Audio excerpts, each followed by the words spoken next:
कि हमारे मुद्दे आज भी बेरोजगारी के हैं, जिन पे डिग्रियां हैं, जिन पे अच्छे प्रोफेशनल कोर्सेज की डिग्रियां हैं, उन्हें डिलीवरी बॉय बना दिया है तो सम्मानजनक नौकरी भी नहीं दे पा रहे कि आतंकवादी हमारे घर कैसे पहुंचे। सामाजिक न्याय के राज की स्थापना हो। करप्ट और भ्रष्टाचारी लोग हैं वो पाताल लोक नहीं जा रहे हैं, वो मुख्यमंत्री आवास में छिप जा रहे हैं। ये गांव-गांव जाकर के, गली मोहल्लों में जाकर के, जहां भी पीडीए पंचायत करें या जहां भी कार्यक्रम हो, कोशिश कर करके पीडीए संकल्प भी उन साथियों को दिलाएं, जिससे कि आने वाले समय में जो भारतीय जनता पार्टी की सरकार है लगातार प्रोपेगेंडा पे काम कर रही है,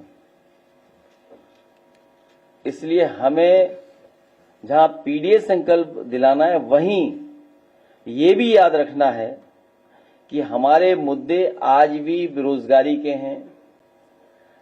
जिस तरीके से नौकरियां घट रही हैं, नौकरियों के अवसर खत्म हो रहे हैं, योग्यता के अनुसार काम नहीं मिल रहा है, सम्मानजनक रोजगार नहीं दे पा रही सरकार, जिन पे डिग्रियां हैं, जिन पे अच्छे प्रोफेशनल कोर्सेज की डिग्रियां हैं, उन्हें डिलीवरी बॉय बना दिया है तो सम्मानजनक नौकरी भी नहीं दे पा रहे हैं। जहां संविधान को समय समय पर सरकार के लोग मिलकर के संविधान के अधिकार नहीं दे रहे हैं, वहीं आरक्षण की पे भी खिलवाड़ हो रही है। नौकरियां नहीं देने का मकसद है सीधा सीधा आरक्षण न देना। शिक्षा में राजनीतिक हस्तक्षेप बहुत बढ़ा दिया है इन्होंने। जो अपॉइंटमेंट्स हैं उसमें राजनीतिक हस्तक्षेप बढ़ा है और एक रंगी हस्तक्षेप ज्यादा हुआ है। युवतियों के लिए असुरक्षित माहौल है, क्योंकि जब हम डेटा देखते हैं तो डेटा में यह पता लगता है कि सबसे ज्यादा असुरक्षित वातावरण युवतियों के लिए कहीं है, महिलाओं के लिए कहीं है तो वो उत्तर प्रदेश में, जो सरकार का अपना डाटा बता रहा है। इधर फीस महंगी तो हो ही रही है, फीस लगातार बढ़ती चली जा रही है, और जो प्रोफेशनल कोर्सेज हैं उन पे हमारे जो ग्रामीण क्षेत्र के बच्चे हैं, गरीब बच्चे हैं, वो पढ़ भी नहीं पा रहे हैं, क्योंकि नौकरी रोजगार कई बार प्रोफेशनल कोर्सेज के माध्यम से भी मिल रहा है। और जिस तरीके से प्राइवेटाइजेशन हुआ एजुकेशन का, मनमानी हो रही है वहां, उस पे भी हमारी पार्टी के नौजवान, युवजन के लोग, यूथ ब्रिगेड के लोग लगातार जनता को समझाएंगे।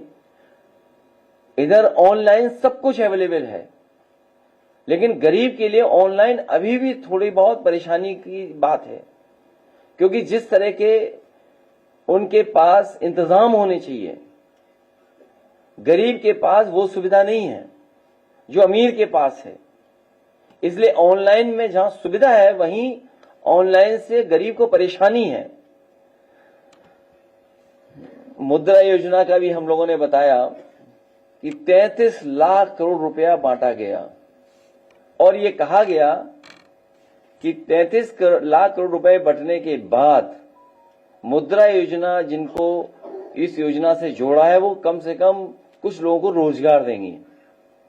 अगर हम सरकार का ही कहना मान लें, जिस तरीके से 52 करोड़ लोगों को इन्होंने मुद्रा लोन दिया, 33 लाख करोड़, अगर 52 करोड़ लोगों को जिनको मिला है, अगर एक व्यक्ति को भी नौकरी दी हो,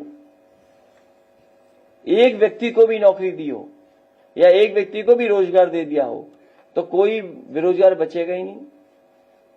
इधर हम लोग देखते हैं कि सोशल मीडिया पे सब लोग एक्टिव हैं। कई बार हम अपना पक्ष रखते हैं, सरकार तो अपने प्रोपेगेंडा के लिए इस्तेमाल कर रही है, और सरकार को एडवाइजरी भी जारी करनी पड़ गई कुछ चैनलों के लिए, कुछ सोशल मीडिया प्लेटफॉर्म के लिए, क्योंकि वो इतना खास बन रहे थे कि उनके लिए ही एडवाइजरी जारी करनी पड़ी। अगर समाजवादी पार्टी का व्यक्ति कुछ लिख दे तो उसे पुलिस प्रशासन पूरा पीछे पड़ जाता है। अभी रायबरेली की ताजी घटना सुनने में आया है कि भारतीय जनता पार्टी के लोगों ने मिलकर के पुलिस से पकड़वाया है एक को, और उसके बाद सुना है विधायक जी जाकर के खुद अपने साथियों के साथ मारपीट किए हैं। तो जो इंस्टीट्यूशंस हैं, जितनी इंस्टीट्यूशंस स्ट्रांग होंगी, जितनी इंस्टीट्यूशंस निष्पक्ष काम करेंगी, उतना ही हमें न्याय मिलेगा। लेकिन छोटी बड़ी जितनी भी इंस्टीट्यूशंस हैं जहां पे गरीब की मदद होनी चाहिए, गरीब को न्याय मिलना चाहिए, या हम अपनी तकलीफ परेशानी में उन इंस्टीट्यूशंस में जाएं, तो वो भी हमें भेदभाव की तरह देख रहे हैं। और भेदभाव इसलिए है क्योंकि हमने डेटा निकालना शुरू कर दिया था। अभी कुछ दिनों में उस जिले का भी डेटा हम लोग जारी करेंगे और सूचना ये देते हैं कि अधिकारी लोगों की कुछ कमजोरियां हैं जिसके कारण बीजेपी के लोग उनसे मनमानी करवा रहे हैं। कमजोरियां हैं कि भ्रष्टाचार किया है। वैसे तो सरकार हर व्यक्ति को पाताल से भी खोज लाती है, लेकिन जो करप्ट और भ्रष्टाचारी लोग हैं वो पाताल लोग नहीं जा रहे हैं, वो मुख्यमंत्री आवास में छिप जा रहे हैं। उन्हें पाताल लोग जाने की जरूरत ही नहीं है या इधर उधर छिपने की जरूरत ही नहीं है। सबसे सुरक्षित जगह मुख्यमंत्री आवास। युवतियों के लिए असुरक्षित माहौल है, क्योंकि जब हम डेटा देखते हैं तो डेटा में यह पता लगता है कि सबसे ज्यादा असुरक्षित वातावरण युवतियों के लिए कहीं है, महिलाओं के लिए कहीं है, तो वो उत्तर प्रदेश में जो सरकार का अपना डाटा बता रहा है। भारतीय जनता पार्टी की सरकार है, लगातार प्रोपेगेंडा पे काम कर रही है। सबसे बड़ा सवाल ये जो देश जानना चाहता है कि आतंकवादी हमारे घर कैसे पहुंचे।